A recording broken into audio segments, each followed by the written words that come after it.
नमस्ते गौतम जी। आप बड़े सुंदर मुस्कुराते हैं ये कहना पड़ेगा। एक बात आपसे पूछनी है कि सब कुछ जानता है आदमी कि क्रोध करना बुरा है, लालच हमको नहीं करना चाहिए या घृणा नहीं करना चाहिए, क्या बुराई है वो जानता है। क्या बुराई सब कुछ जानता है। फिर भी सब पढ़ लिखने के बाद भी, सब जानने के बाद भी वो बार बार अपना वही बिहेवियर कंट्रोल नहीं कर पाता, तो इसकी क्या वजह होगी?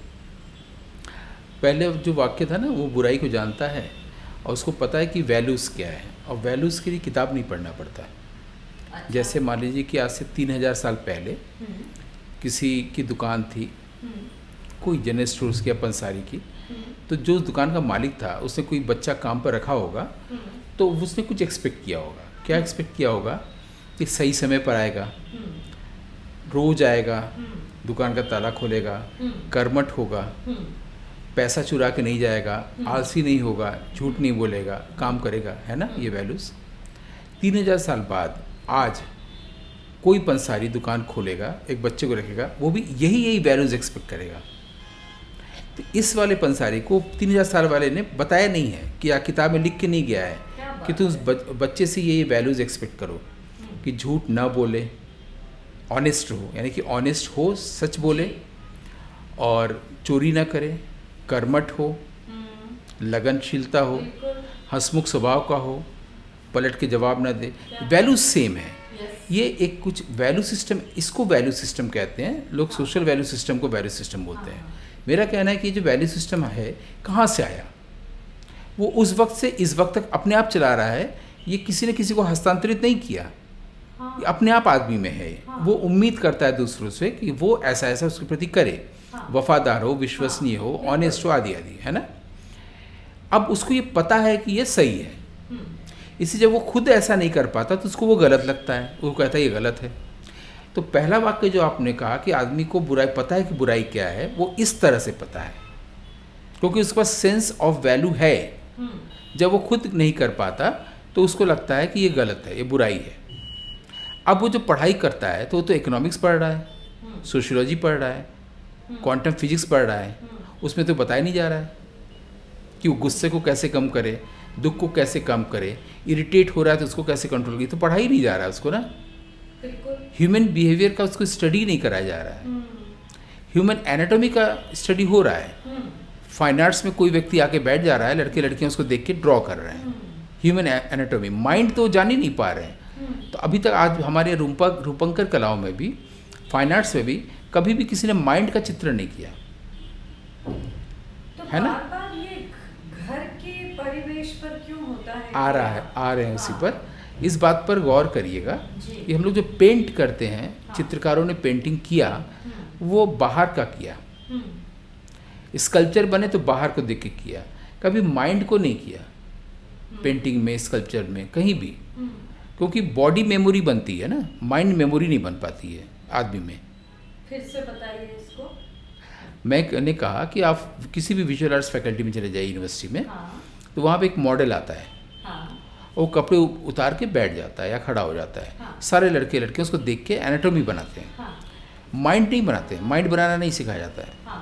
कैसे बनाएंगे, वो तो दिखता ही नहीं। बनाया जा सकता है, वही पर उसी पर आएंगे ना।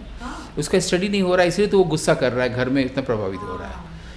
अब वो जो एक्टर है उसको सिखाया जाता है कि तुम स्टेशन पे जाओ, बस स्टॉपेज में जाओ, जहाँ भी लोग हैं, भीड़, उसको जाओ और लोगों को ऑब्जर्व करो। एक्टिंग करना है तो वो ऑब्जर्व करता है कि शराबी कैसे चल रहा है, फिर वो शराबी कभी उसको बनना पड़ा तो वैसे ही चलेगा।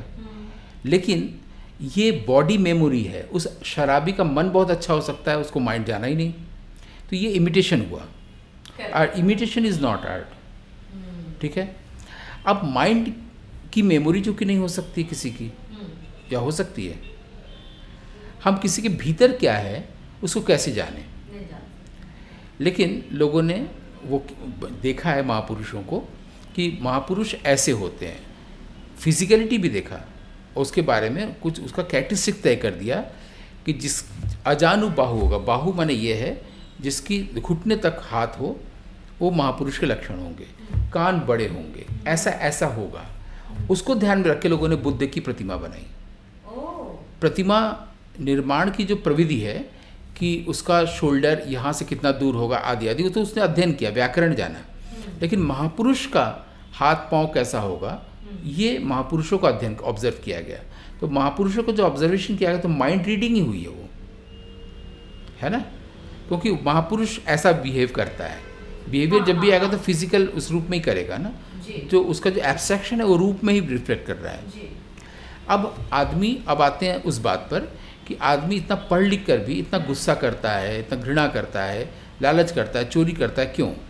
क्योंकि पढ़ाई लिखाई एक चीज़ है, उसने इकोनॉमिक्स पढ़ा, लेकिन उसने ये नहीं पढ़ा कि चोरी करने वाले जो हमारे भीतर लस्ट है, आदत है, किसी किताब की दुकान में गए, किताब चोरी कर ली, है ना।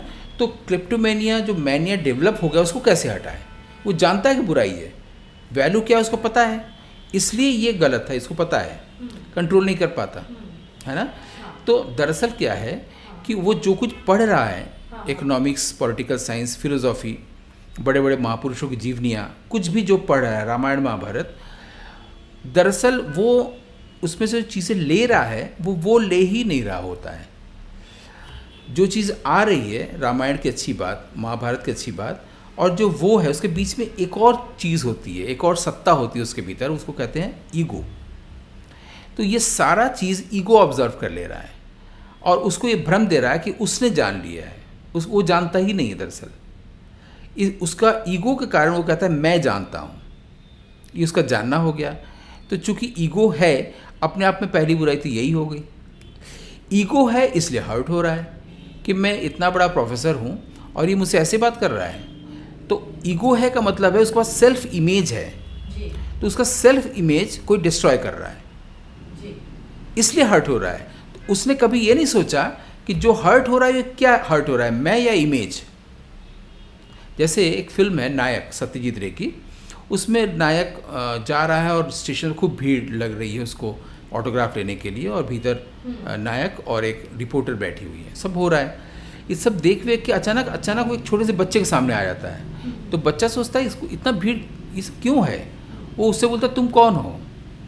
वो नायक कैसे पता कि मैं बहुत बड़ा एक्टर हूँ, ये सवाल पे रुक जाता कि मैं कौन हूँ। बच्चा पूछा तुम कौन हो, उसको नहीं मालूम कि ये सिनेमा का बहुत बड़ा अभिनेता है। वो सोच रहा इतना भीड़ हो क्या रहा है, वो पूछता है कि तुम कौन हो। ये सवाल ही अपने आप में अनुत्तरित सवाल है ना।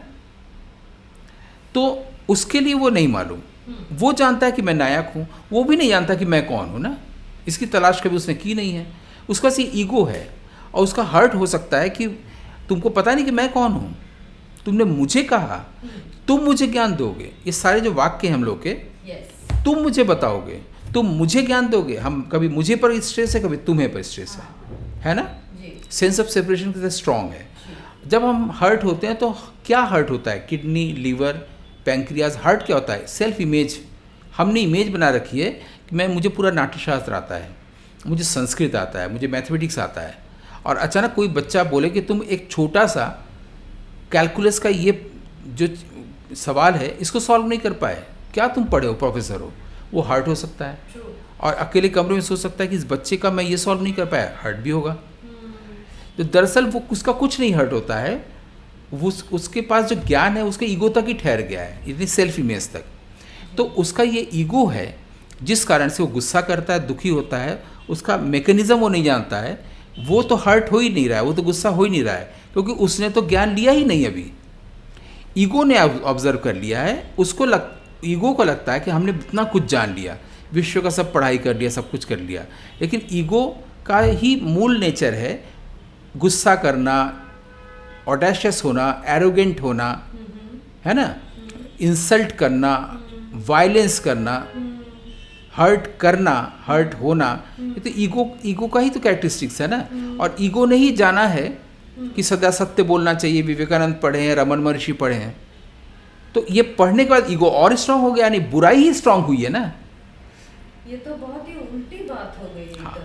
तो दरअसल जब हम लोग ज्ञान प्राप्त कर रहे होते हैं बाहर से नॉलेज, तो वो दरअसल अपने ईगो को हम लोग स्ट्रेंथन कर रहे होते हैं। इसलिए अभी विवेकानंद का जिक्र आया तो उसी से बात पूरी कर दें कि विवेकानंद ने भी टीचिंग के बारे में कहा है, शिक्षा के बारे में, कि टीचिंग का काम है उस ज्ञान को बाहर आने देना जो उसमें ऑलरेडी है, that is already with in. बाहर से ज्ञान मत दीजिए। आदमी के अंदर ज्ञान है, वो ज्ञान बाहर आए, कैसे आए, दैट इज टीचिंग। आप बाहर से मत सिखाइए कि चांद कैसे जाते हैं, मंगल ग्रह क्या होता है और रामायण में क्या, कुछ मत दीजिए। उसके भीतर ज्ञान है, वो ज्ञान जिसको वो रिसीव कर सकता है अपने भीतर से। ये बाहर का ज्ञान ले रहा है, बाहर का ज्ञान आने पर ईगो स्ट्रेंथन हुआ। ईगो का कैरेक्टरिस्टिक क्या है? कभी उसको अपना काम पड़ेगा स्वार्थ तो विनम्र हो जाएगा, दरअसल है नहीं। कभी काम पड़ेगा तो उसकी भाषा बदल जाएगी, कभी उसको किसी से काम निकालना होगा तो पूरी शैली बदल जाएगी, और वही फिर उसके साथ बिट्रे करेगा, विश्वास करेगा, बोलेगा कि मेरे साथ विश्वास हुआ है, झूठ बोलेगा। तो ये तो ईगो के जितनी बुराइयां हैं, ईगो ही पढ़ रहा है और ईगो ही एब्जॉर्ब कर रहा है, ईगो ही चालाकियां तैयार कर रहा है कि सामने वाला जान ना पाए कि मैं मूर्ख हूँ, अज्ञानी हूँ, और उसको कैसे मूर्ख बनाए, बिफूल करे, बिलिटिल करे। या तो बिफूल कर रहा होता है, बिलिटिल कर कौन रहा है? वो व्यक्ति नहीं, वो ईगो। और उस ईगो से अपने आप को उसने दूरी बनाई ही नहीं है। जब तक वो दूरी नहीं बनाएगा, जब तक ईगो या माइंड या इंटेलेक्ट से अपने आप को अलग नहीं करेगा, जब तक वो ईगो या माइंड या इंटेलेक्ट या बॉडी को मान लेगा कि ये मैं हूँ, तब तक ये प्रॉब्लम सॉल्व नहीं होगा।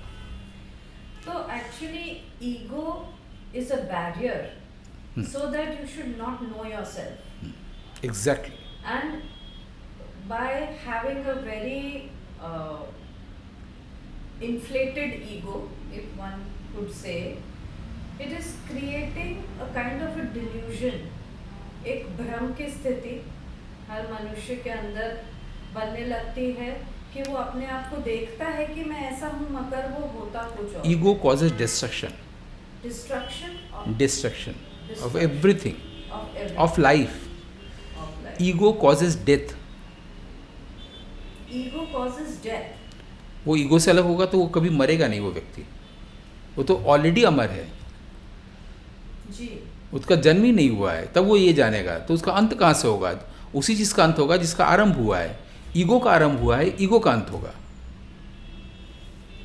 तो अगला प्रश्न मैं आपसे अगले कि अमरता क्या है? ये पूछना चाहूंगी जी। अमरता क्या है ये तो हर कोई जानना चाहता है, मगर मैं ये भी पूछना चाहूंगी कि हम अपने ही ईगो को कैसे पहचानें?